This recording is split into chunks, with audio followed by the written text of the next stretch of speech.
7. päivän adventistiseurakunnassa haluamme perustaa uskomme yksin Raamattuun ja olla Jeesuksen opetuslapsia ja nöyrästi tarrautua hänen armoonsa kaikessa. Haluamme myös tehdä kaikkemme, että Jumalan iankaikkinen evankeliumi saavuttaisi kaikki kansat ja heimot ja Jeesus voisi pian saapua. Mä uskon, että Jumalalla on uskollisia lapsia kaikissa seurakunnissa, jotka lukevat Jumalan sanaa, Raamattua, jotka haluavat täyttyä Jumalan pyhällä hengellä ja pyhän hengen voimassa ovat uskollisia Jumalan käskyille ja omaavat Jeesuksen uskon.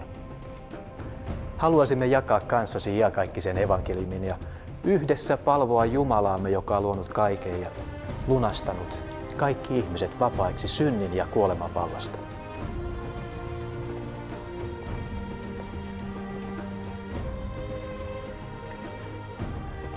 Tule sinäkin mukaan kaivamaan aarteita Jumalan rikkaasta sanasta ja löytämään Jumalan lupaamat hengelliset lahjat. Nähdään pian.